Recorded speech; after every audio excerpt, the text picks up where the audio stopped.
Bismillahirrahmanirrahim. Assalamualaikum warahmatullahi wabarakatuh. Salam dan bahagia. Mahasiswa penempuh mata kuliah kajian dan pengembangan kurikulum yang terpelajar, sebelum kita memulai perkuliahan pada siang hari ini, terlebih dahulu kita buka dengan berdoa agar perkuliahan kita berjalan dengan lancar dan apa yang kita pelajari barokah dan bermanfaat. Berdoa disilahkan. Berdoa cukup. Bapak Ibu yang kami hormati, jumpa lagi pada mata kuliah kajian dan pengembangan kurikulum. Minggu ini kita memasuki pada pertemuan ke-6, pertemuan H-1 ya, sebelum UTS. Tema yang akan kita bahas pada pertemuan 6 kali ini adalah tentang pola organisasi mata pelajaran IPA. Nah, dikarenakan minggu besok adalah pertemuan terakhir sebelum UTS, maka materi pertemuan ke-7 akan kita gabungkan dengan pertemuan ke-6 ini, agar nantinya di pertemuan ke-7, Bapak Ibu semua bisa dapat memanfaatkan waktu untuk persiapan tugas UTS yang lebih longgar. Sehingga yang kita bahas pada pertemuan 6 dan 7 ini adalah tentang pola organisasi mata pelajaran IPA dan IPS di SD. Bapak Ibu yang kami hormati, sebelum kita membahas tentang pola organisasi materi mata pelajaran IPA dan IPS, kita terlebih dahulu membahas atau mengingat kembali materi yang telah kita pelajari pada pertemuan sebelumnya. Pada pertemuan sebelumnya, kita telah membahas tentang landasan filosofis pendidikan dasar dan perencanaan kurikulum. Yang dapat kita simpulkan bahwa pendidikan dasar memiliki peran yang sangat vital dalam proses perkembangan anak, baik dilihat dari aspek kognitif, afektif, maupun psikomotor. Seperti yang telah disampaikan oleh Piase bahwa perkembangan anak di umur 6-13 tahun akan sangat bagus diimplementasikan dengan konkret operasional. Dari segi aspek afektif dan psikomotor juga disampaikan, umur di sekolah dasar merupakan umur yang sangat tepat untuk mengembangkan kemampuan mental dan pendewasaan untuk seseorang.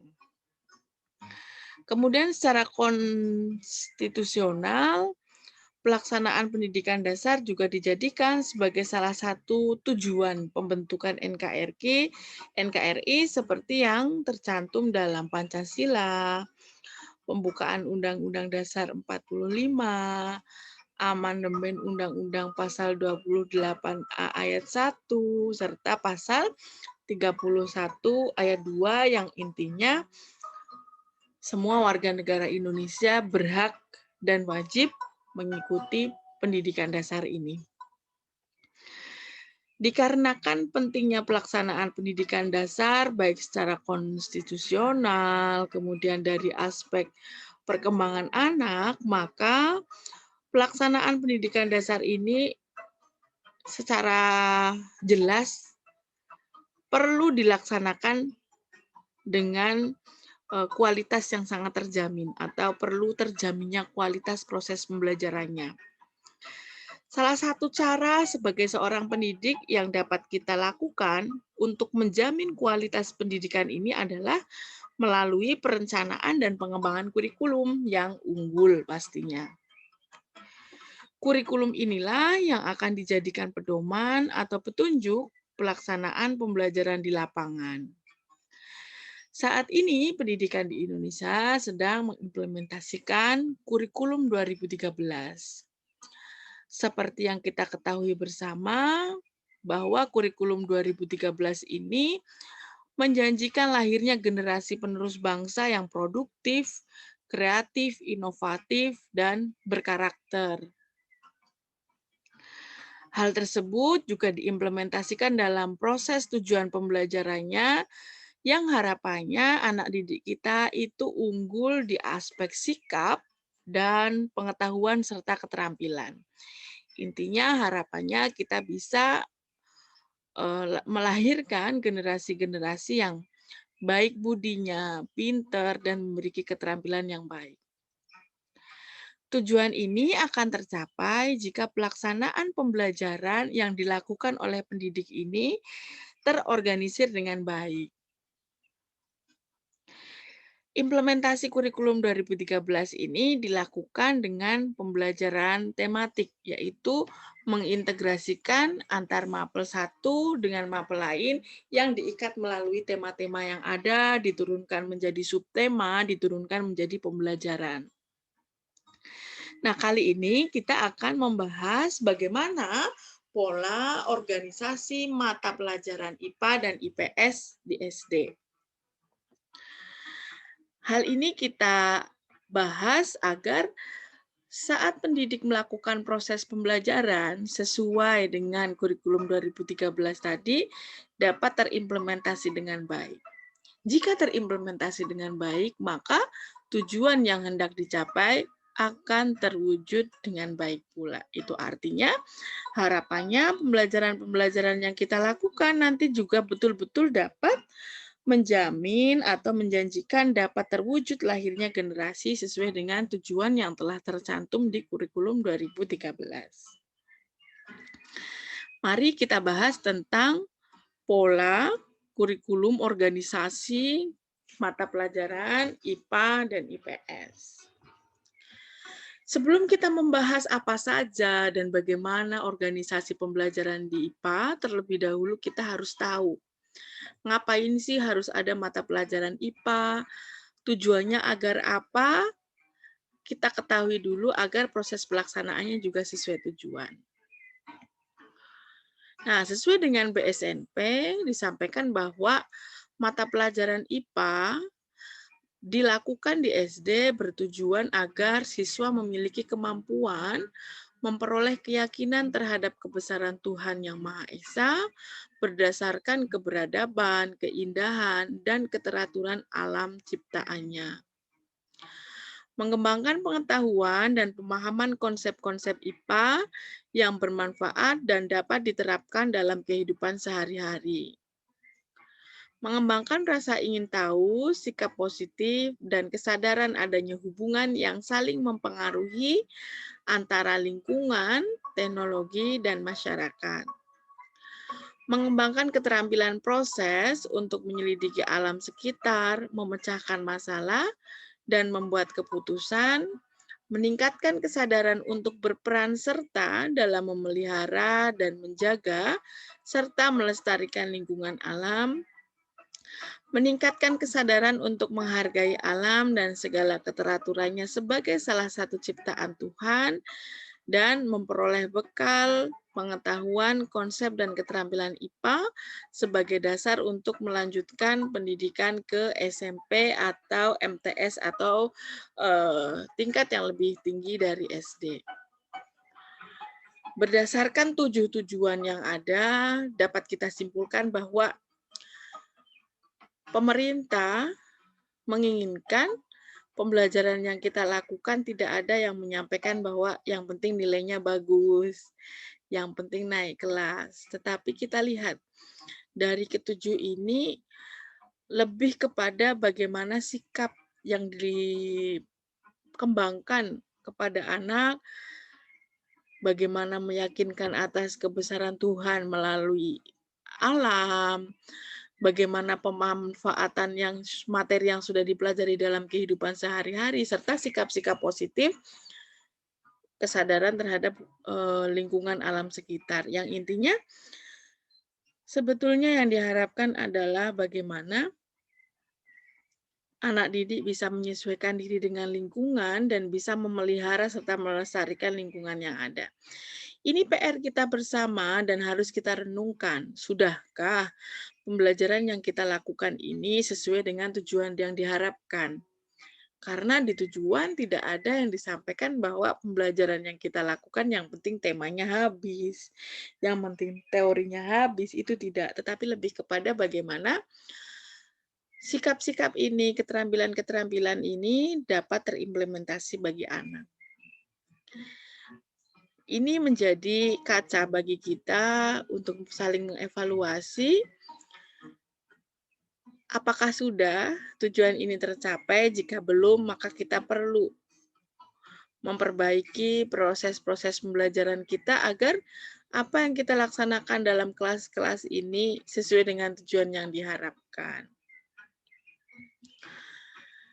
Melanjutkan bahasan IPA, pada hakikatnya IPA itu meliputi 4 unsur, yaitu IPA sebagai sikap, yang harapannya pembelajaran IPA itu dapat menumbuhkan atau mengembangkan sikap rasa ingin tahu tentang benda, fenomena alam, makhluk hidup, serta hubungan sebab akibat yang menimbulkan masalah baru dan dapat dipecahkan melalui prosedur yang benar, serta IPA ini bersifat open-ended.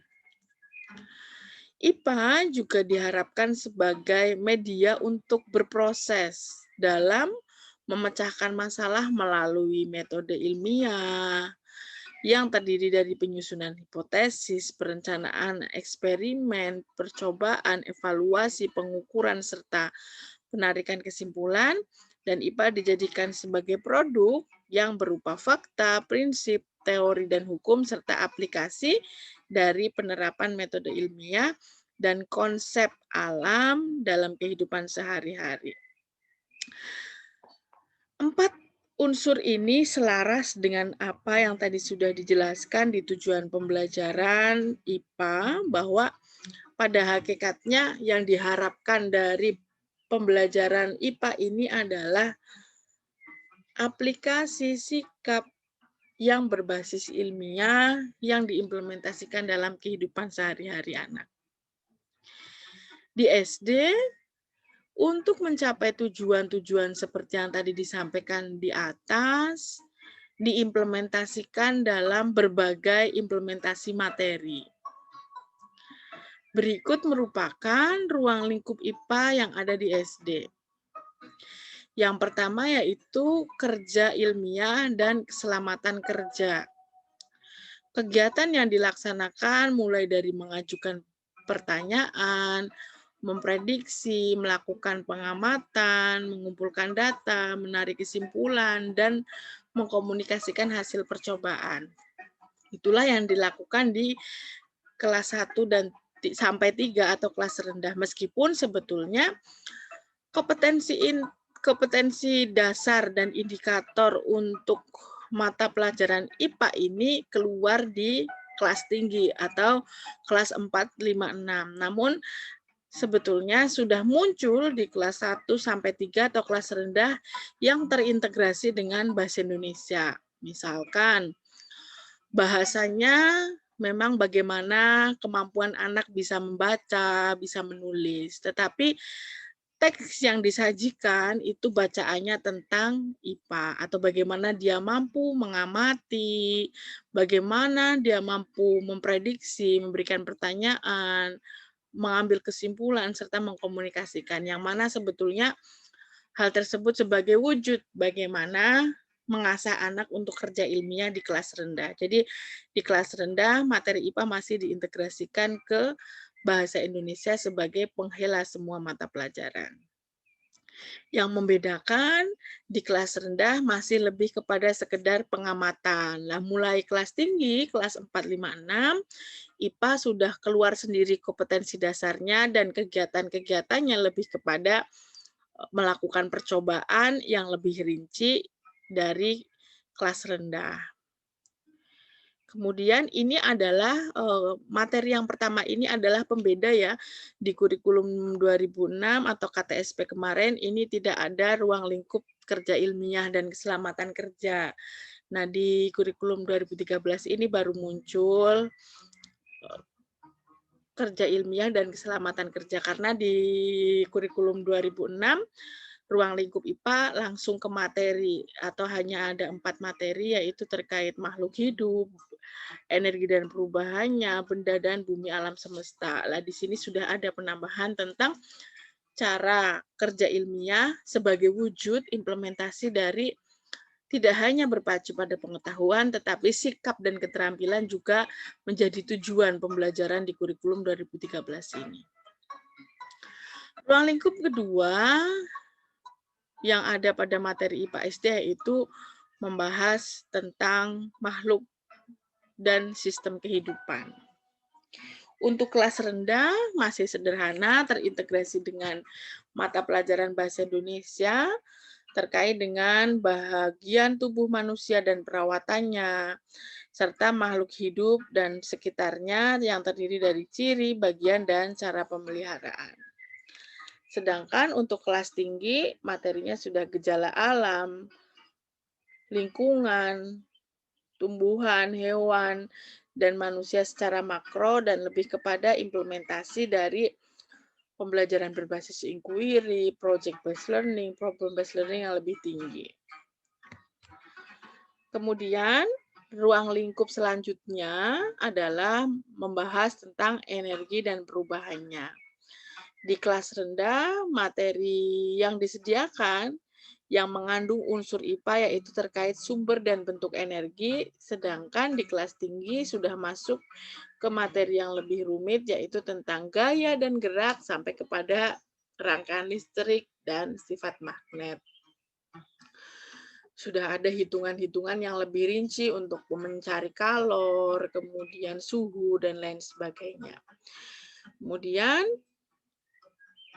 ruang lingkup yang keempat yaitu tentang perubahan materi atau materi dan perubahannya.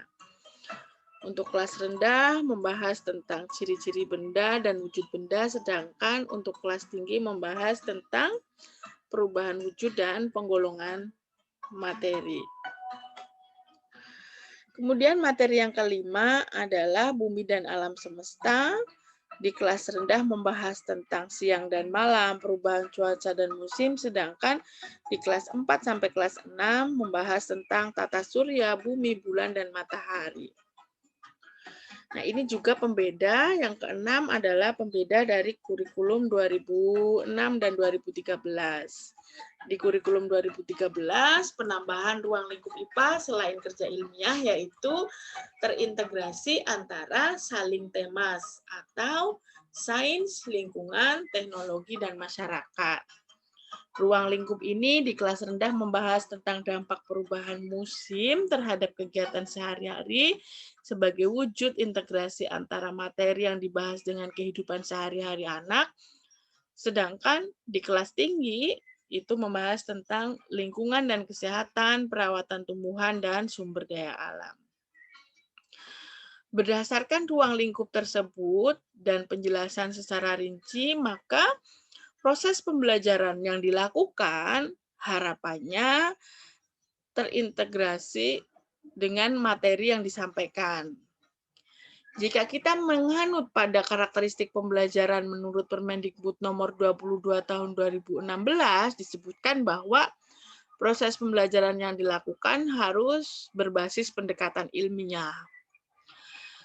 Pembelajaran yang dilakukan juga harus tematik terpadu antara mata pelajaran satu dengan mata pelajaran lain, dan di Permendikbud ini disebutkan bahwa untuk memperkuat pendekatan ilmiah ini, maka kita dapat menerapkan proses pembelajaran berbasis penyingkapan atau penelitian seperti discovery learning, inquiry learning, project based learning, problem based learning, model pembelajaran kontekstual, dan model pembelajaran lain yang bersifat student center dan kerjasama.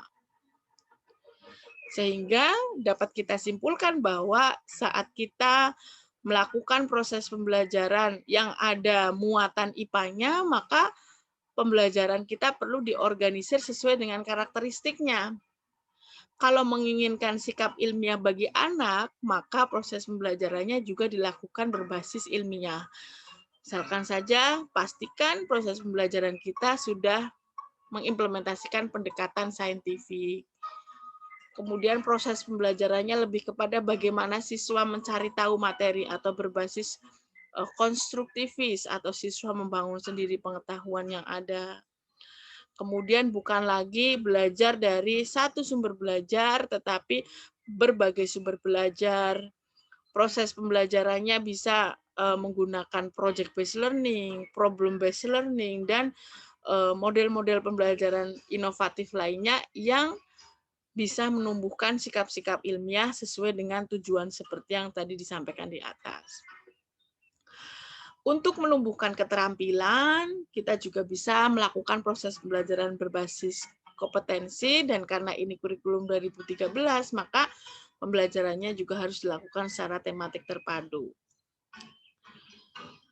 Karena tujuannya tidak hanya sikap dan pengetahuan, kita juga perlu mengembangkan keterampilan-keterampilan, maka pembelajarannya juga perlu berbasis keterampilan aplikatif, dan bagaimana kita bisa mengembangkan soft skill dan hard skill siswa, khususnya terkait dengan kegiatan-kegiatan ilmiah, seperti tadi soft skill pengamatan, soft skill observasi, soft skill eksperimen, soft skill membuktikan fakta, membuktikan teori, dan lain sebagainya yang bisa dilakukan di proses pembelajaran.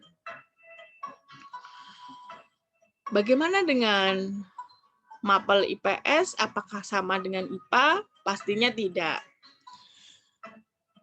Pembelajaran IPA IPS sendiri di SD memiliki tujuan, harapannya siswa di SD mampu mengenal konsep-konsep yang berkaitan dengan kehidupan masyarakat dan lingkungan, memiliki kemampuan dasar dan berpikir logis, kritis, rasa ingin tahu, inquiry, memecahkan masalah, dan keterampilan dalam kehidupan sosial, memiliki komitmen dan kesadaran terhadap nilai sosial dan kemanusiaan, memiliki kemampuan berkomunikasi, bekerja sama, dan berkompetensi dalam masyarakat majemuk di tingkat lokal, nasional, dan global. Untuk mencapai tujuan ini, beberapa ruang lingkup yang dibahas di IPS adalah terkait dengan pengetahuan, membahas tentang tempat dan lingkungan, waktu perubahan dan berkelanjutan, organisasi dan sistem sosial, organisasi dan nilai budaya, kehidupan dan sistem ekonomi, serta komunikasi dan teknologi. Untuk keterampilannya, harapannya saat kita mengajarkan materi tentang IPS ini dapat menjadikan anak terampil dalam berpikir kritis, logis, belajar memecahkan masalah, bagaimana berkomunikasi, serta bagaimana bekerja sama dalam kehidupan masyarakat dan berbangsa. Kemudian, dalam melakukan proses pembelajaran IPS ini, harapannya juga mampu menumbuhkan atau mengembangkan nilai-nilai kejujuran, kerja keras, sosial, budaya, memiliki memiliki nilai-nilai kemanusiaan, menghargai prestasi, sampai kepada dapat mengembangkan atau meningkatkan sikap tanggung jawab serta sikap mandiri siswa. Berdasarkan tujuan dan ruang lingkup tersebut, maka proses pembelajaran yang dilakukan harapannya bisa mengutamakan pembudayaan atau pembiasaan anak sebagai pembelajar sepanjang hayat. Karena harapannya dia bisa survive di lingkungan sosial, maka kita harus mengutamakan bagaimana pembudayaan sosial yang ada. Bagaimana menumbuhkan sikap atau nilai-nilai kejujuran, mandiri, tanggung jawab, dan sikap-sikap lain, maka kita dapat menerapkan trilogi kepemimpinan. Ki Hajar yaitu Ing Arso Sungtulodo, Ing Madya Mangunkarso, dan Tuturi Handayani.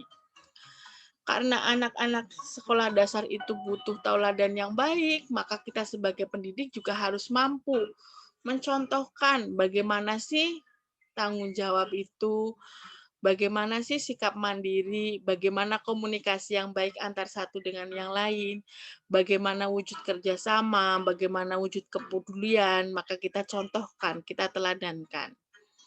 Setelah diteladankan, untuk memastikan itu dapat terinternalisasi dalam diri anak, maka kita perlu mengimplementasikan Ing Madya Mangunkarso agar dia mampu melaksanakan apa yang sudah dicontohkan dan apa yang sudah ia ketahui. Jika dia sudah mampu mengimplementasikan, maka kita tinggal Tutwuri Handayani. Memastikan apa yang dilakukan sesuai dengan koridornya. Jika ada hal-hal yang melenceng, baru kita memfasilitasi atau meluruskan langkah yang dilakukan oleh anak itu sendiri.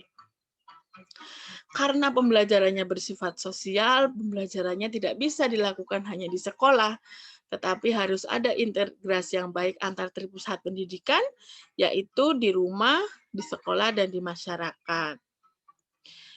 Kemudian karena IPS itu juga bagaimana mengembangkan kerjasama, baik lokal, nasional maupun internasional, maka dalam proses pembelajarannya kita harus mengintegrasikan bagaimana memanfaatkan teknologi informasi dan komunikasi untuk proses pembelajaran dan bagaimana menggunakannya secara efektif dan efisien, baik dalam proses bekerja sama maupun dalam mewujudkan suasana belajar yang menyenangkan. Sehingga dapat kita simpulkan saat kita akan mengorganisasikan materi IPS ini, kita dapat menggunakan model pembelajaran berbasis masalah, model-model pembelajaran berbasis kooperatif, role playing, yang intinya adalah bagaimana kita menumbuhkan sikap-sikap sosial kepada anak. Berdasarkan pemaparan yang telah saya sampaikan, maka dapat kita simpulkan bahwa saat kita akan mengintegrasikan suatu mata pelajaran dalam pembelajaran tematik, kita harus terlebih dahulu mampu menganalisis materi apa yang akan kita ajarkan dan alat apa yang dapat kita gunakan yang paling tepat untuk menyampaikan materi tersebut. Alat itu dapat berupa model, metode, atau pendekatan pembelajaran yang sesuai dengan materi yang akan disampaikan. Seperti yang tadi sudah kita bahas, kalau kita akan membahas tentang ilmu pengetahuan alam yang harapannya bisa menumbuhkan sikap ilmiah dan pengetahuan kealaman, maka bagaimana kita bisa mengintegrasikan dengan pembelajaran berbasis eksperimen, pembuktian, project-based learning, problem-based learning, pendekatan saintifik, dan model-model pembelajaran lainnya. Sedangkan karena ilmu pengetahuan IPS bagaimana menumbuhkan sikap sosial, maka kita bisa menggunakan model-model pembelajaran yang mampu menumbuhkan aspek sosial seperti kooperatif, problem-based learning, role playing, atau proses-proses pembelajaran lainnya yang bersifat kerjasama, tanggung jawab, kemandirian, dan lain sebagainya. Sekian pemaparan dari kami terkait dengan pola organisasi MAPEL IPA dan IPS. Nanti akan kita jeda dengan UTS. Setelah UTS, kita akan membahas pola organisasi MAPEL lain yang ada di SD. Selanjutnya nanti kita akan diskusikan apakah pelaksanaan yang ada di lapangan sudah sesuai dengan yang diharapkan dalam mengorganisasi materi. Jika sudah, bagaimana contoh implementasinya? Jika belum, kita akan mengkaji apa kendala yang dilakukan, apa kendala yang ada, dan bagaimana solusi-solusi yang dapat kita lakukan untuk meminimalisir kendala tersebut. Sekian dari kami, sampai jumpa di kegiatan sinkronus. Tetap semangat, sukses untuk kita semua. Terima kasih. Wassalamualaikum warahmatullahi wabarakatuh. Salam.